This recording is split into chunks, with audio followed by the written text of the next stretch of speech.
So, I mean, there needs to be some deep soul searching here. And then the question is that there's some urgency this morning. Why? Because today is October 30th. And you know what that means? Tomorrow is Halloween. And by the way, watch closely as you're driving around on Halloween for all those little munchkins walking around in the twilight. We don't want to see anybody get hit by a car. But at the same time, it's also the NFL trade deadline day. And now you got to ask the question, and I saw somebody brought it up. It's like, does yesterday's performance make John Lynch more apt to want to make a trade or less apt? It's like, are the 49ers one player away? It's hard to make that argument this morning, isn't it? And it is, like, what do you do if you're John Lynch? They are already pot committed to the year. You can't pull out of the poker game now because 3 bad hands in a row. There are 9 weeks of football left. The amount of this could be a great year is still very much out there for the 49ers. This is it. They have this year as their Super Bowl window. But how much do you want to leverage it? You only have so many picks. They've already leveraged it. The leverage has already happened. There's, how much more do you want to go down? I mean, here's the thing.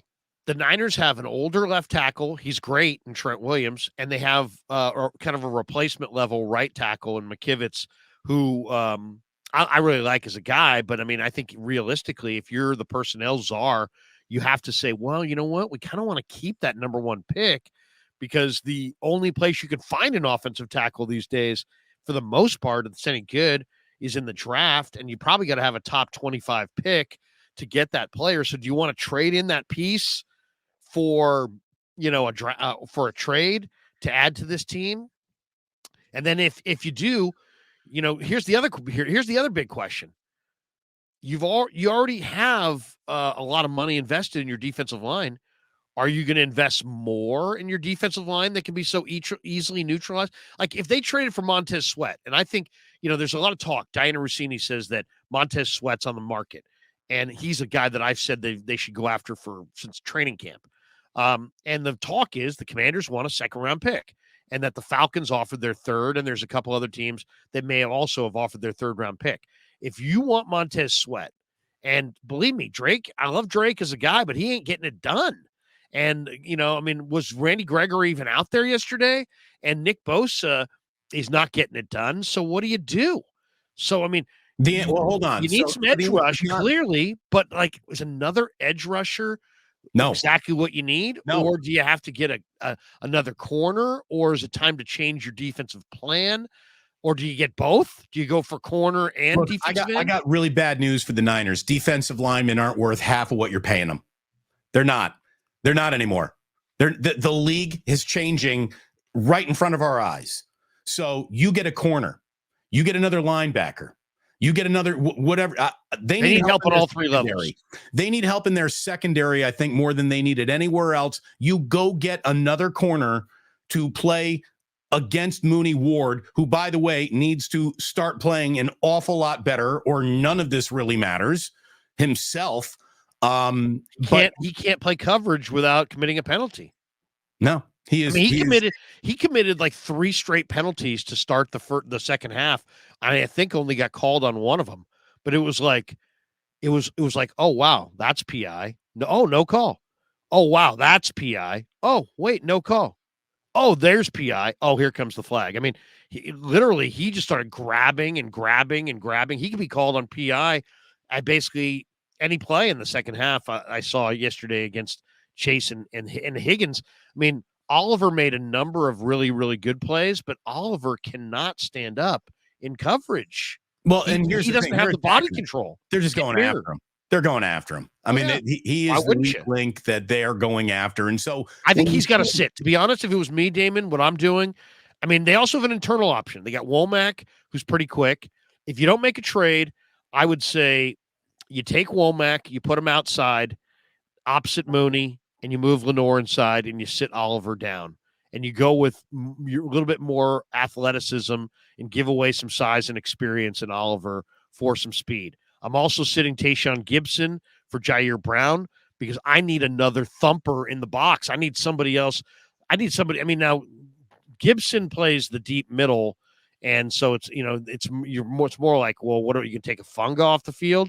But I mean, they got to start getting some hitting out of their safeties. When was the last time you saw a Niners safety just smoke somebody in the open field and bring them to the ground? I mean, they missed Jimmy Ward in the worst way. And we can complain about Jaquaski Tartt's dropped pick, and he did drop it, and he had terrible ball skills.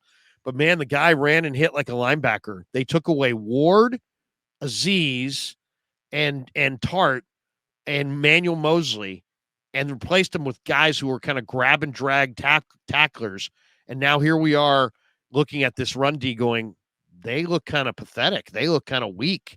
They don't look like the same defense that used to strike you the way they did. And it's all personnel based, I think. I think they need to make a move to get better in their secondary, and they owe it to this year. Again, football teams understand the flow of a football season better than football fans do. And 3-game losing streaks aren't good, but they're not the most uncommon thing in the history of football either. I really do think, Larry, this is a good football team having a bad stretch. I mean, the bye week couldn't be better timed for them. It's exactly what they need. It's like now the question is, what does Lynch do? Now, to me, there's is Denver going to move Patrick Surtain? Is Indy going to move Kenny Moore, who's a terrific slot corner? I don't know. That's kind of plan A. Plan B would be like, can you get Jalen Johnson out of Chicago? Plan C would be, is Sean Murphy Bunting gettable from Rand Carthon in Tennessee? I mean, you gotta help your cornerback room, or do you lean on Womack and Luter? I mean, Luter's never even played, probably not. Womack is a second-year player. He's kind of small, but he definitely could cover. And then up front, I mean, it's a rush and cover game in the NFL always in that order. You have to put some rush on, and you got to cover behind it.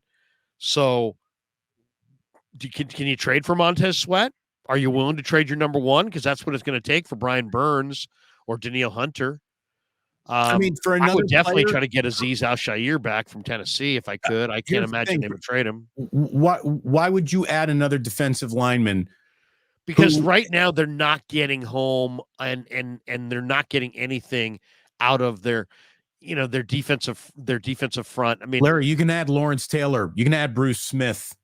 They're not getting to a quarterback in 2.7 outside of Myles Garrett. You're gonna need both. That's what I'm saying. You need both. You need better coverage. You need tighter coverage. You need to challenge people at the line of scrimmage. But I'll say this: that's on defense. On defense, you got to challenge people at the line of scrimmage. You probably need one better cover guy to do so, because Oliver just can't cover. And then I think you need another premium rusher. Now, I would trade my second-round pick to the Commanders for Montez Sweat, and then I would sign him to a contract extension, even though he's a free agent at the end of the year. Now, that's the concern, is that you don't want to trade your second-round pick and have Sweat walk away at the end of the year. But I think Sweat is worthy of a long-term deal. So I would sign Sweat. I would trade that second-round pick, jump the line. You're in your Super Bowl window. As you said, you're already invested in this year. You're already far enough down this road. If I'm John Lynch, that's the move I'm making. I'm trading my second round pick. You really want to spend another $20 million a year on a not as valuable as they used to be defensive lineman? I think it's a rush and cover game, and you got to have the bookends. You really do. I think they got to have rushers. I think they need to cover more than they need the rush. They've got, but here's the thing, Damon. They have two guys in Luter and in Womack that they really like, that are coming back. So there is some expectation that they might be able to, bring. They have some guys that they've got some reinforcements in-house there. There's no reinforcements on this defensive line coming. And Drake Jackson has been colossally disappointing. And I mean, I love Drake as a guy. He's a terrific guy, but he's been hugely disappointing. They don't have that second edge piece. And so, and then, Bosa's got to play better as well. I mean, Nick's just not getting home either. But I would say try to trade for a defensive end and either get that corner internally, or maybe you could trade like a 5th-round pick for Sean Murphy-Bunting. You got to have one more corner, but I don't know that the corner has to be Surtain. It could be Dante Jackson. It could be Sean Murphy-Bunting. It could be somebody. Here's the thing, though. It doesn't have to be a true number one. I'm going to hold us accountable, okay? I know the hosts usually don't do that. 4 weeks ago, we're talking about, is this the most talented roster in football? It might be. I think they have seven All-Pros. I think that the only real honest thing that Kyle said in yesterday's post-game press conference was the answers to our problems are already sitting in the locker room. And he is right. That's I mean, okay. He's the head coach. His job is to coach the people in the room. And so, and the last thing you want to be, he's also the general manager. So everyone in that room. No, he's not the general manager. And what his job is, though, you can't. I mean, it's just like anything else. You can't. I mean, Sabian used to say this when he was the Giants general manager: the cavalry's not coming. Like nobody's riding in to save us. If you think we're gonna all of a sudden just invent all these new players and they're gonna come in and save us, think again. So that's the message you have to send to your locker room. You have to say, hey, guys, I believe in you guys. We have enough talent to win in here.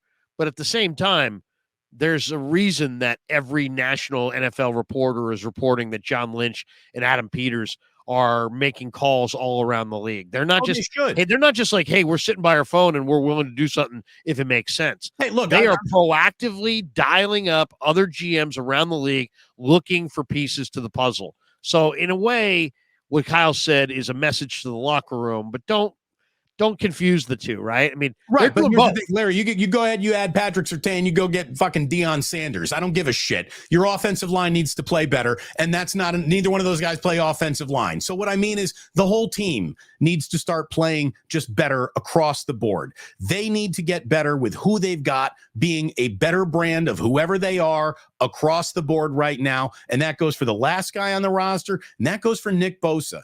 Nick Bosa hasn't done shit this year.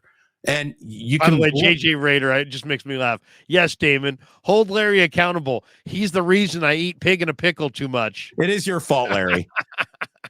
You're just packing on pounds. This is why we do the acai bowl too, because one giveth, one taketh away.